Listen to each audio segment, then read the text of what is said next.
This is the part 2 video demo for the abstract and non-representational drawings assignment. We are focusing on abstraction, so simplification and exaggeration in art, and non-representational drawings, so line, shape, color, space, texture. And I'm going to do some examples of each. The assignment sheet, these clips are taken right from the assignment sheet.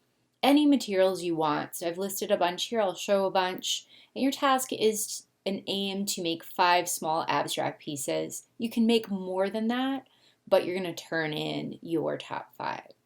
So some possible materials, ink, pen, and brush, that's a great starting place. So we're doing some that are black and white. Charcoal, which we used in the last assignment, could be vine, could be compressed. If you have colored pencils around the house, you don't need to go out and buy any. If you have kids with colored pencils, maybe you can borrow some. But any kind of colored pencil can be fun to try. Watercolor, they can be professional, they can be kids grade like these. Again, maybe borrow them from kids if you have some. Pastels, these are oil pastels or crayons. You could use crayons, you could use the chalk pastels if you have the kit. And then any kind of markers that you have around the house or Sharpies. And really these are all optional. I will be showing some color materials, but you do not have to use color if you don't want to. And we're going to be working smaller, so think kind of card sized or postcard sized even. If you have acrylic paint, you feel free to use that. I won't cover it in the demo, but it is a available material. And I will be showing gouache, which is opaque watercolor, so it's a water-soluble paint, really great for designers. Those of you who are in apparel, you may have used it before. So next up, you're going to cut some of your drawing paper, or if you have cardboard around the house laying around, that's a great material to draw on. 8 or 9 inches on the long side is probably the biggest, and probably no smaller than 2.5 inches, otherwise it gets so teeny tiny. But you kind of want to limit the size. You're going to be turning in 5, but I usually tell people aim to do more than 5.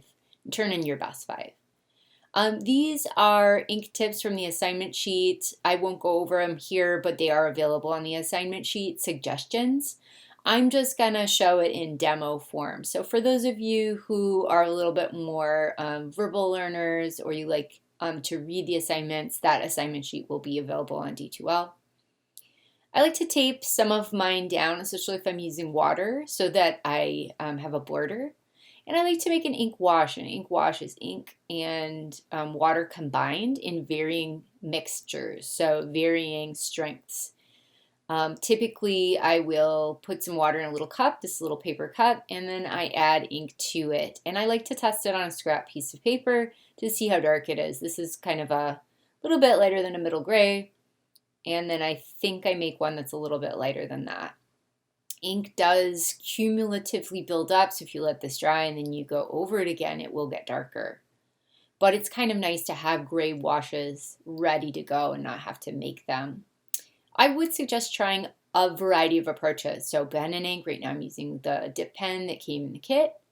And I'm using some of the gray ink wash that I created and going over it. And I just made like a design. I mean, it's sort of loosely inspired by grasses, maybe with some circles, but I'm just kind of almost like doodling. So for those of you who are totally new to abstraction, that's a great way to approach it. A lot of us have doodled before. So almost treat it as you're doodling, but then you're moving it into thinking about the whole piece of paper. I'm using sumi brushes. These are bamboo and natural fiber brushes that hold a lot of liquid, originally intended and still used for calligraphy, for ink brush painting, sumi painting. And they are nice to use because they hold considerably more water.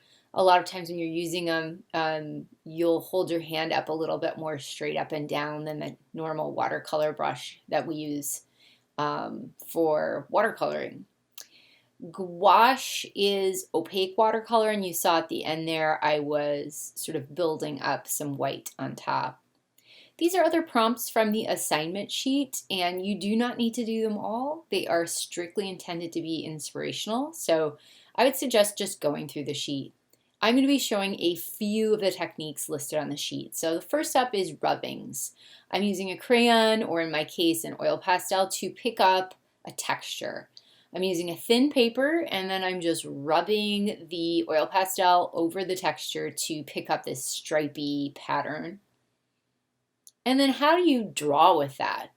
Usually what I suggest people to do is take different colors and find different textures, and you're going to be making different sorts of shapes out of those textures. So essentially you're kind of free associating on these textures and shapes, and you're going to end up with a result that's sort of unpredictable. Now I'm doing a rubbing of the, I did the wall, and now I'm doing the step of the step stool in my studio.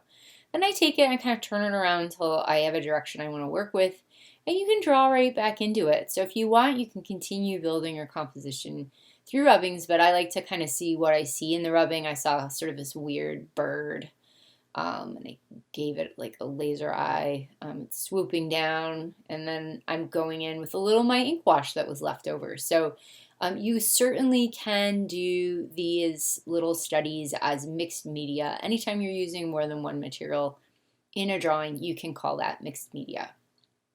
Next up, I'm trying entopic graphomania. I will include a link that has more information about entopic graphomania.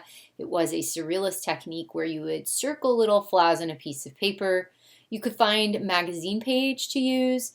I usually like newspapers or newsprint. I'm using actually a page out of a seed catalog, as it has a little bit of a nicer tooth, and it's more a cream color. And I'm going through and I'm not circling the flaws. I decided to circle the V's on the page because it was pretty cleanly printed. So if you kind of pick a letter and just go through and make a dot or circle it, that's one way to create your pattern. And the goal with entopic graphomania is to create a drawing, again, that's like a drawing created by chance. You are giving up some of your creative control to, I don't know, the muses, the universe. Then once you've built up this design, and again, it's just simply like a dot to dot. Once you make all those dots, you're connecting them with a ruler. That part got cut out of the video, unfortunately, but I just took a ruler and connected the dots. Now I'm building out the design by adding colored pencil, and I added some pen, and now I'm adding a little bit of white gouache to indicate those different shapes. And then when you get something you like, you're happy with, you're done. That's as simple as it gets.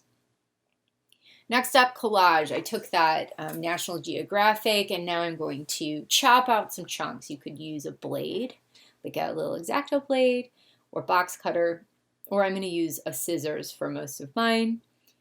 And you could certainly do found imagery, which is what I'm doing with the wolf, but I also think it's really helpful in terms of thinking with your design mind is to take the backgrounds or parts of images and cut them up into new shapes or to create new images. So one thing I was thinking about is the idea of the shadow of the wolf being more dominant than the wolf itself, the wolf shape. And that idea of like the shadow self. So I'm taking my glue stick from the kit, if you have one, or you could just use glue. And first I kind of arrange all my pieces and parts. Feel free to rip things. If you don't like the edges, you can certainly make them more ragged. And then I'm kind of creating like this environment, like the shadow wolf is on a journey to the underground. So not to get too deep about it, but, you know, I feel like a lot of us can connect with that in this last year. And then I'm just gluing everything down. Glue stick's great because it can create very flat. It's not as warping, but a bottle of glue will work too. And I was going to trim off the edges, but I kind of like how they just sort of stick out. So I ended up letting them stay ragged in my final result. Next up, watercolor and gouache. Watercolor is transparent water-soluble paint. Gum arabic is the binder and what makes it water-soluble. It's gum from an acacia tree. Gouache is opaque watercolor, and I'm just using a kid's watercolor kit, so you do not have to have anything fancy. One thing I'm working on here is doing a graded wash. I'm mixing up water into the paint to get a fairly strong mixture. And then every time I dip, unfortunately my water's off camera, I'm dipping into the water. So I mix up my mixture pretty strong, and then every time I dip off camera, I'm actually dipping it in water, and that will make it thinner. You can even dab it off on a paper towel, and gradually it will get lighter and lighter. With gouache, you should still add water, but you can use it more thickly. So I'm mixing up some gouache here. I don't want to squeeze the whole tube out. I just want to squeeze out a little bit. And notice how much more vibrant in a way and opaque, meaning not see-through, these paints are. So they're related in that gum arabic is the binder and the thing that basically binds the pigments to the paper. But they're different in that gouache has a filler. And I'm focusing in my gouache with blue, yellow, red. Those are the primary colors. Blue and yellow make green, blue and red make purple, and yellow and red make orange. And you can even indirectly mix those by just layering them. And then I added some charcoal over it just to kind of push back that white background and let the colors pop forward. And then lastly, I'm using some pastels. Oil pastels is pigment mixed with oil. Chalk pastels, you have gypsum or chalk or sometimes kaolin or clay.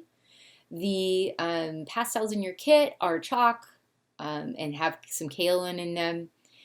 The nicer the chalk pastel, fine artist pastels typically are very, very pigment heavy, and you want to be careful with them. Oil pastels you can blend into the paper, and that's what I did, and they also resist water, so you'll get kind of that resist, and you could use crayons in a similar way. So this week you want to work on your 5 abstract studies, and I would aim for doing a few more than 5 so that you end up with an amount of studies that you feel good about, the composition. And keep it, treat it as, keep it fun, treat it as an experiment. And then be sure to check in on that assignment sheet. That'll give you some different prompts. And do engage, chime in on the discussion. I hope you have a good week and have fun with this assignment.